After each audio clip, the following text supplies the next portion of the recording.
Number 1. Number 2, పేద ప్రజల పిల్లలకి ఉచిత విద్య ఉన్నత విద్య అందించాలనే లక్ష్యంతో ఫీజు రియంబర్స్మెంట్ పథకం తీసుకొచ్చి పేదింట్లలో చదువు దీపాలు వెలిగించింది మా ప్రభుత్వమే. స్వర్గీయ వైఎస్ రాజశేఖర రెడ్డి గారి హయాంలో కాంగ్రెస్ పార్టీ ప్రభుత్వంలో వచ్చింది. ఈ రోజు వరకు దాన్ని కొనసాగిస్తున్నాము.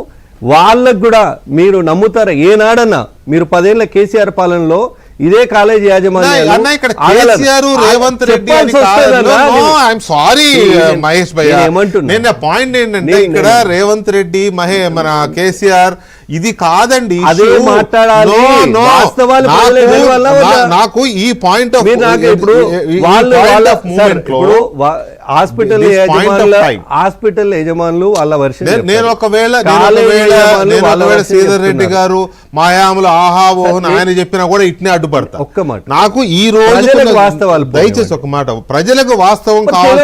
ఇదే ఎందుకు ఆగిపోయిందనేదే వాస్తవం. అదే చెప్తున్నా. కేసీఆర్ ఆపలేదు, కేసీఆర్ ఆపలేదు. కేసీఆర్ హయాంలో ఆగిపోయిన 500 కోట్ల 5,000 కోట్లు ఇమ్మని వాళ్ళు అడుగుతున్నారు మిమ్మల్ని. ఇవ్వండి, తర్వాత ఎప్పుడో ఇవ్వండి.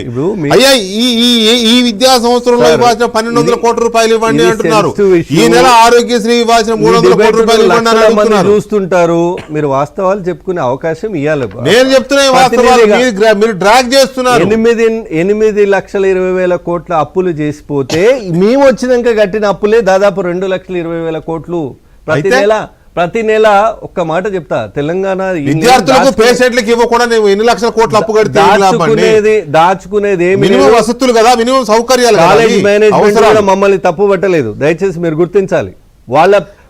వాళ్ళ ప్రెజర్ ఎప్పుడు పీక్స్ అయింది.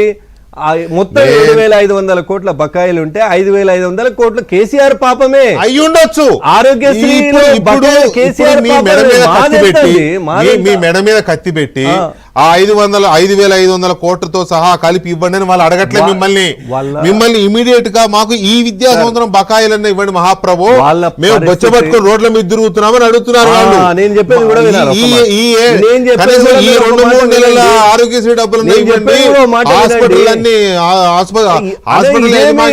ఇదేం దాడి.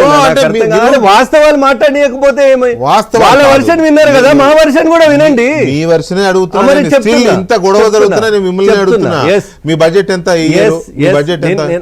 ఒక్క మాట మీరు మొన్న మార్చిలో ప్రవేశపెట్టిన బడ్జెట్ అన్నా నేను అడుగుతూ మాట ఆగరాదు. మొన్న మార్చిలో మీరు ప్రవేశపెట్టిన బడ్జెట్ ఎంత వాల్యూమ్? కేసీఆర్ ప్రభుత్వాన్ని మీరు దగ్గర నుంచి చూసిండ్రు, ఈ ప్రభుత్వాన్ని కూడా మీరు చూస్తున్నారు. తెలంగాణ ప్రజలు కూడా దగ్గర నుంచి గమనిస్తున్నారు. ఇవన్నీ కూడా జరిగే డ్రామాలన్నీ కూడా దగ్గర నుంచి చూస్తున్నారు. నేను ఒక్కటే అడుగుతున్నా, వాళ్ళు గతంలో ఫీజు రీయింబర్స్మెంట్ అడిగితే కాలేజీల ప్రతినిధి ఫీ జాయింట్ అని చెప్పాలి.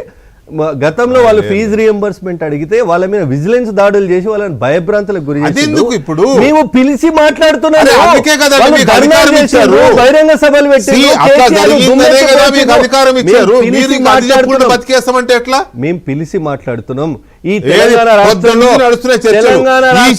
ఈ డిబేట్ లో రావాల్సిన రమేష్ బాబు నిమ్మటూరి విద్యా సంస్థల ఆయన అక్కడ చర్చల్లో ఉన్నాడు, రాలేకపోయాడు. ఎన్ని గంటలండి చర్చలు? వాళ్ళ డబ్బులు వాళ్ళకి ఇవ్వడానికి బేరాలాడుతున్నారా? బేరాలాడుతున్నారా వాళ్ళతో? వాళ్ళతో మాకేం ఉంటాయి. అవకాశం ఉన్నంత వరకు వాళ్ళకి సాయం చేయడానికి ఈ ప్రభుత్వం కట్టుబడి ఉంది.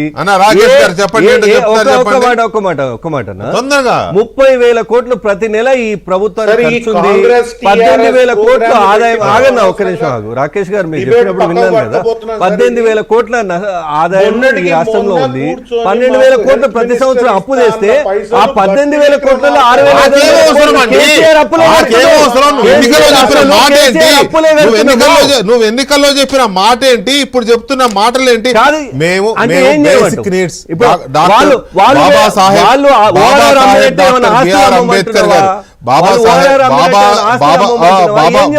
బాబాసాహెబ్ డాక్టర్ బిఆర్ అంబేద్కర్ గారు రాసిన రాజ్యాంగం ప్రకారం ప్రజలకు దఖలు పడిన హక్కులు విద్యా వైద్యం కూడా.